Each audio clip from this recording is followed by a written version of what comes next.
All right. So this time, I think I kind of want to introduce a part of myself that is an important general consideration for generally kind of understanding who I am and my experience of reality a little bit.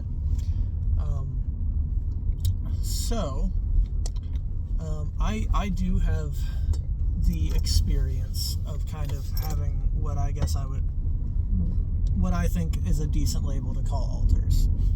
I do not think I would qualify for the diagnostic criteria of dissociative identity disorder in the DSM-5, and that's not what I'm trying to say by using that label.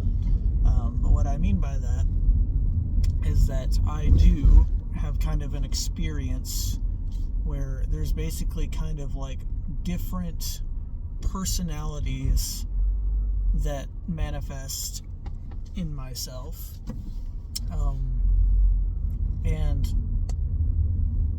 trying to explain that is kind of a little bit of things to go over, I guess, but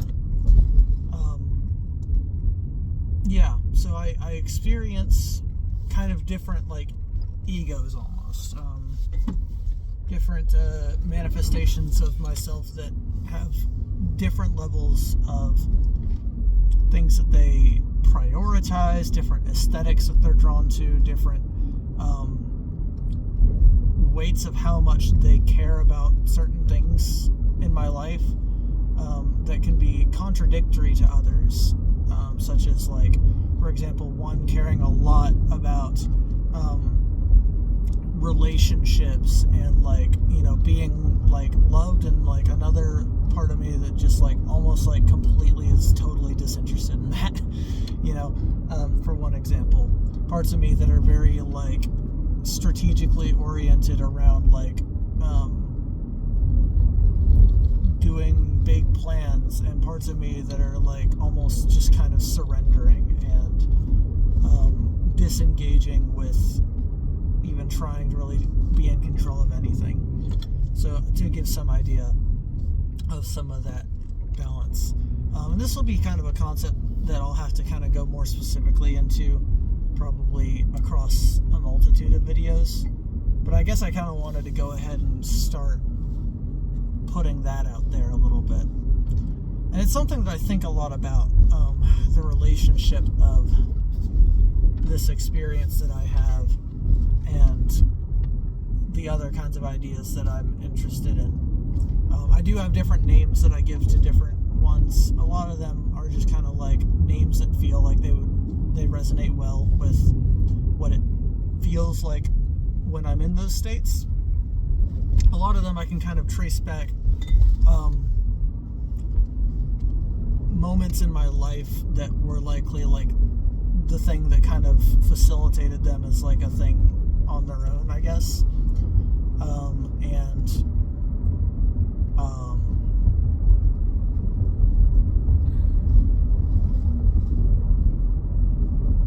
man, yeah, it can look really different, depending on which one seems to be taking the mode, I guess. You know, one of the ways I kind of try and look at it is kind of like a group of like mental functions, almost like they exist as like different headspaces to put myself in that for one reason or another are meant to handle something. Part of that is also something that I kind of started out by understanding from an IFS perspective, which, if you're not familiar with that, IFS is kind of a therapy system for like dealing with senses of like trauma, especially like complex trauma, by kind of understanding yourself in terms of kind of like wounded parts of yourself and protector parts of yourself. And now that is not inherently like the same kind of thing as like having alters, to break it down that way, but to, you know, kind of put it as like the parts of you that like are kind of bearing this wound of like the thing versus a protector part that kind of manifested as a way of dealing with that. So you kind of can get flooded by the emotions of feeling like the wound sometimes and just feel like you're just back in that situation and like you're helpless. You can be kind of flooded by the protector sometimes, where you feel like you're put in a situation where you have to do the one thing you figured out how to do whenever you did feel like that. So like maybe it's different now and you don't really need to be that extreme about something, but you have this part of you that like really extremely learned how to deal with whatever problem that was that you had. And then that can kind of flood you and come out. And then kind of the idea, they call it like a true self, of kind of the thing you're trying to let come back and not be flooded by those things, right? So I kind of started my progression of coming to some of that stuff through doing that, and that was a really helpful thing for me. And I also had a person that I lived with who also had that experience of having alters, and probably would meet the criteria of DID. I don't think I would, but I think they would. At least at that point in time. There might be some argument that maybe not now. I don't know. But either way, yeah, that was something that the more that I kind of allowed myself to entertain the idea that that might be a useful way of looking at how my brain and life works, the more I found a lot of resonance with it and found it as a useful tool for understanding why it seems like I act in almost contradictory ways at different points in my life. And so, you know, this isn't me trying to like hop on any particular kind of diagnostic label or say I'm any particular thing that, you know, needs to be diagnosed or something. To me, that's not really what it's about.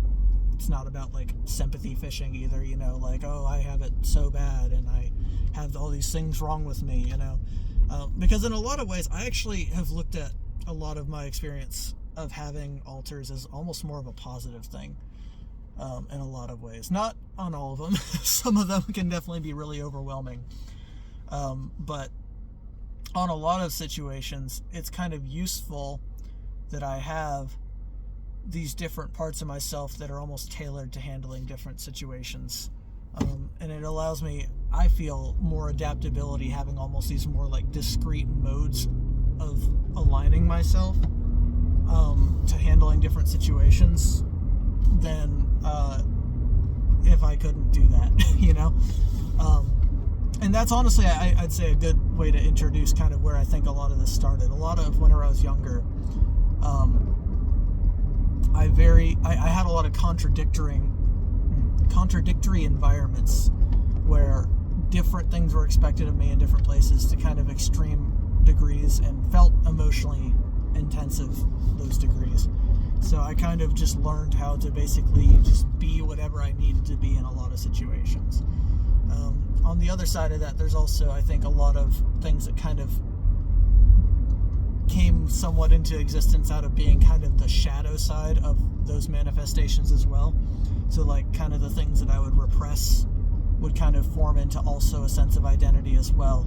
That was a more like private thing, and more, a lot of times more of a shameful thing too, but would like kind of come out, especially in moments that were really bad, like emotionally intensive, or just like, you know, felt like I had no one to rely on kind of thing. So yeah, this is something I'm definitely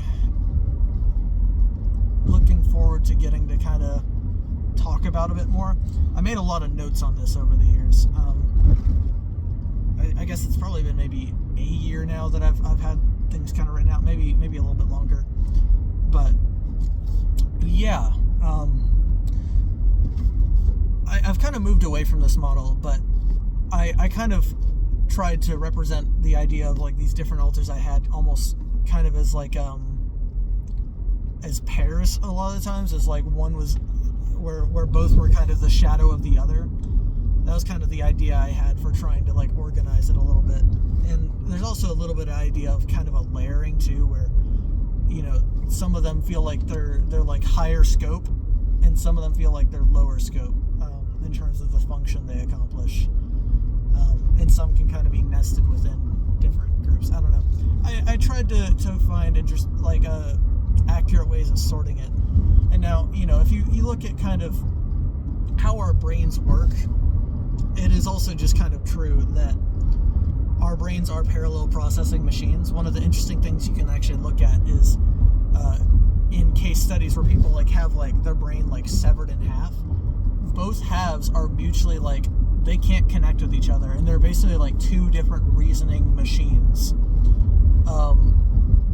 But the experience of the body as a whole, you have basically each side trying to kind of rationalize the decisions made by the other that were outside of its control, and trying to come up with reasons for why they did that, even though that side of the brain that's trying to make that rationalization has no control or access to that information of why it did that. So it's trying to make a narrative to explain why I would do that whenever it didn't even have a say in that. So that's a thing to kind of look at, and that's definitely, I think, a part of just how our brains work a little bit.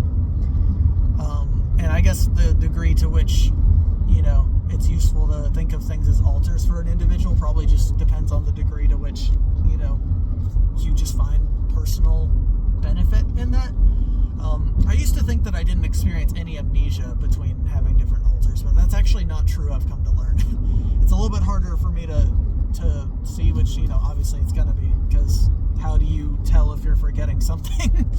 But that is a thing that I experience, especially relative to more cognitively dissonant alters, or ones that are really emotionally centered, really buried in a strong sense of emotion. They can be easier to kind of forget other parts of me. Or also on the flip side, ironically, some of my really hyper logistical alters can kind of forget that that's an issue too. I don't know, it's kind of interesting. And the way that the rationalization works for it is interesting too. And so that's something that also, even looking at some of the differences in how I'm recording these videos, you can actually kind of see a little bit of a difference in what it seems like how I present myself and how strongly I seem to be affected by some things. Maybe not super much yet, because I haven't really done anything super duper crazy yet. But I think that you can probably notice a little bit. And I'm not going to really dive too much into any hardcore specifics right now, because I'm already over time. But yeah, I figured now would be about a good time to kind of introduce that concept and let it be known that that's an element of what we got going on here. So, as always, thanks for tuning in. Looking forward to breaking down more stuff in other videos.